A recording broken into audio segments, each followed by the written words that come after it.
O'zbekistondagi 15 ta tuman hokimi ishdan olinishi mumkin. Assalomu alaykum aziz muxlis. Agarda bizning kanalimizda mehmon bo'lsangiz, bizga obuna bo'lishni hamda videolarimiz ostida bir dona like tugmasini bosib qo'yishni unutmang. Bandlik rejasini to'liq bajarmagan 15 ta tuman hokimi 3 oyda rejaga chiqmasa ishdan olinishi mumkin.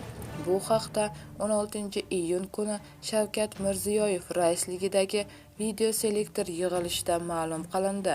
Yig'ilishda qayd etilishicha, birinchi yarim yillikda 2.600.000 aholini band qilish, 722.000 odamni kambag'allikdan chiqarish reja qilingan. Lekin mablag' va sharoit bo'lsa-da, bandlik rejasi 15 ta tumanda to'liq bajarilmagan. Bular Muborak, Bo'ston, Vobkent, Marhamat, Farg'ona, Zangiota, Do'stlik, Chortoq, Qorao'zak, Uychi, Xonobod, Yangi bozor, Parkent, Arnasoy va Uchko'prik tumanlari. Ushbu tuman hokimlari 3 oyda rejaga chiqmasa, barchasi ishdan olinishi qayd etildi.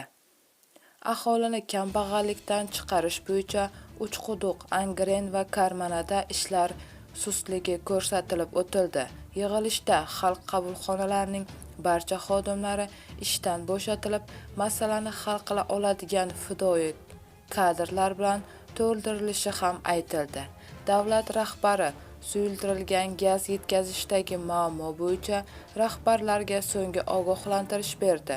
Bu masalada 2 haftada yechim topilsa, bo'lmasa o'zi bilan joyini bo'shatib qo'yishsin, dedi prezident. Shavkat Mirziyoyev hokim, vazirlar topshiriq kutmasdan o'zi tashabbus ko'rsatib ishiga o'tishi shartligini ham qayd etdi, deyiladi xabarda. Bu xabarni barcha yaqinlarimizga jo'natib qo'yamiz hamda videomiz ostida bir dona like tugmasini bosishni unutmaymiz.